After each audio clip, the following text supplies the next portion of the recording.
Today, we're diving into the essential knowledge required for automatic transmission/transaxle A2 certification exam.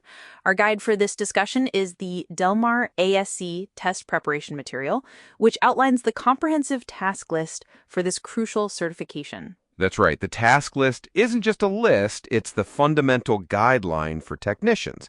It details the actual knowledge and skills necessary to perform work in each area.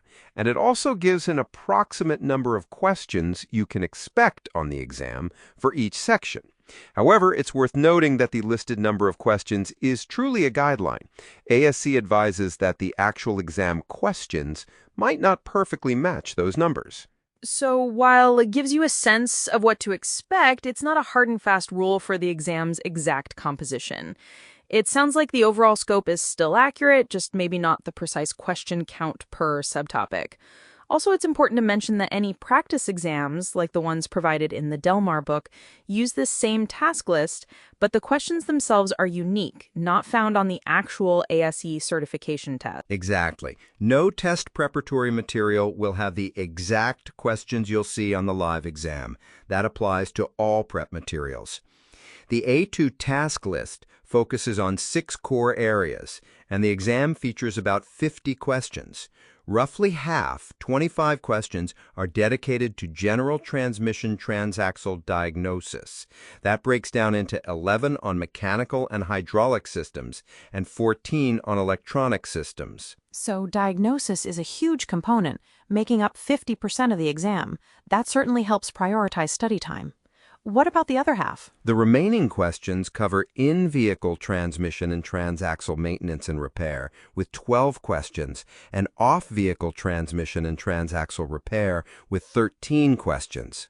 The off-vehicle section is further divided into 4 questions on removal and installation, 5 on disassembly and assembly, and 4 on friction and reaction unit. Let's delve into diagnosis a bit more, especially with the increasing complexity of modern transmissions. What role do turbine speed and output shaft speed sensors play in diagnostics? These sensors are crucial for monitoring shaft speeds during shifting. They enable complex shift schedules, optimizing engine torque output for varying conditions. They're also key for comparative diagnostic operations within the PCM, helping to identify torque converter and gear train slippage. Their signals are very similar to the VSS signal and are best monitored with a lab scope in real time or a scan tool for perceived inputs. Beyond the sensors, what's the approach when wiring problems are suspected? For wiring issues like shorts, grounds, opens, or resistance problems, a digital volt-ohm meter, or DVOM, and a schematic are essential. If resistance testing shows a reading lower than specification, it indicates a shorted component. Grounds and resistance issues are usually found with voltage drop tests, aiming for less than 0.2 volts. Open circuits are best located using the DVOM continuity test function. The text highlights the critical role of properly operating electrical systems due to the extensive use of electronics. What are the specific concerns here for transmissions? Poor connections can lead to voltage drops, causing drivability issues and even damage. A poor ground can cause damage to any rotating conductive part of the vehicle, including the pumps inside the transmission. It's vital to verify the charging system, check battery, connections, and power and ground circuits. Technicians must be familiar with performing voltage drops, Ohm's law, and starting and charging system tests before taking the A2 test. Moving to a common diagnostic challenge, differentiating between engine performance issues and transmission problems. Sometimes the symptoms can be strikingly similar. How does one determine the root cause, especially with issues like bucking or surging?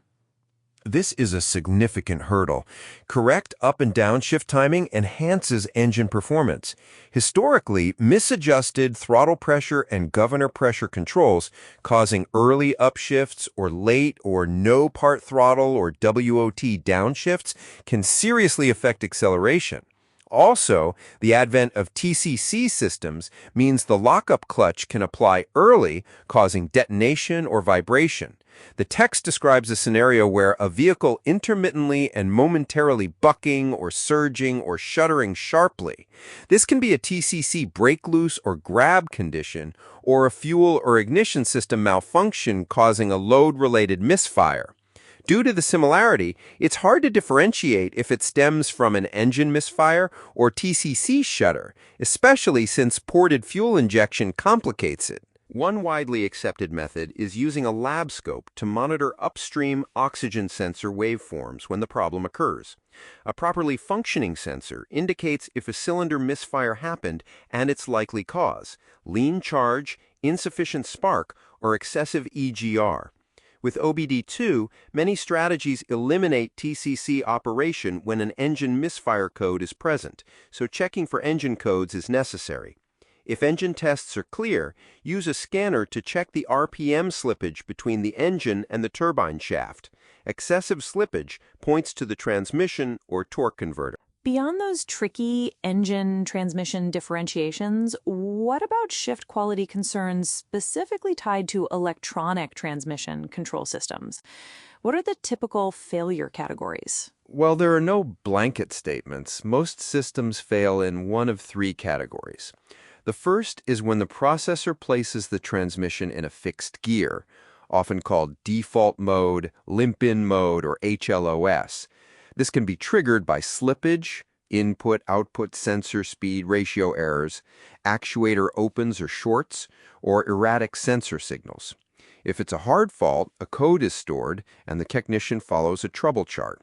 For soft faults, you often need to get the transmission to operating temperature, minimum 208 degrees Fahrenheit, during a test drive, observing a scanner for slippage indication via speed sensor ratios. Pressure tests or amperage waveforms of shift solenoids can also verify issues.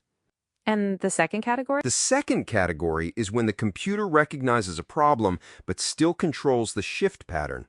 If equipped with electronic mainline pressure control, shifts would be firmer and some gears might be eliminated. Manufacturers call this Failure Node Effects Management, or FEMM, Shift Strategy Abort, or Default Action. Line pressure will be constant and high, no rise with throttle movement. A code is typically set, and the problem gear is often eliminated for the current key cycle. These are often intermittent, requiring high transmission temperatures to reproduce.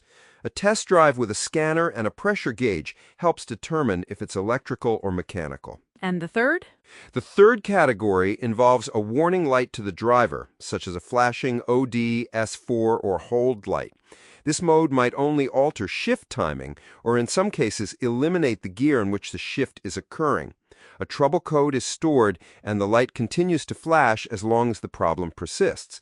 These problems are most often electrical. Moving to in-vehicle maintenance and repair, what's involved in inspecting and adjusting components like the manual valve shift linkage and transmission range sensor?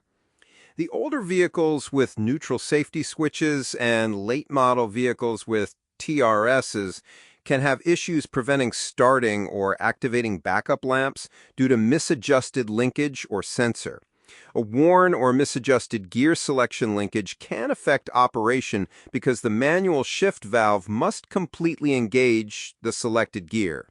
Partial engagement may not allow proper fluid pressure to reach the valve body, causing poor engagement, slipping, and wear. Internal linkage is more likely to cause these issues. Most late-model vehicles use cable-operated shifts. External complaints usually relate to the shift pointer being off from the gear, which is often a separate adjustment. Throttle valve, or TV cables, also seem critical. How do they influence shift timing? The TV cable links throttle movement to the TV in the valve body, creating throttle pressure, which indicates engine load. This pressure directly influences the speed at which automatic shifts occur. A misadjusted TV linkage can result in throttle pressure too low for the open throttle plates, causing early upshifts. Conversely, too much throttle pressure causes harsh and delayed upshifts, and part throttle/WOT downshifts occur earlier than normal. Very small changes in adjustment make a big difference in shift timing and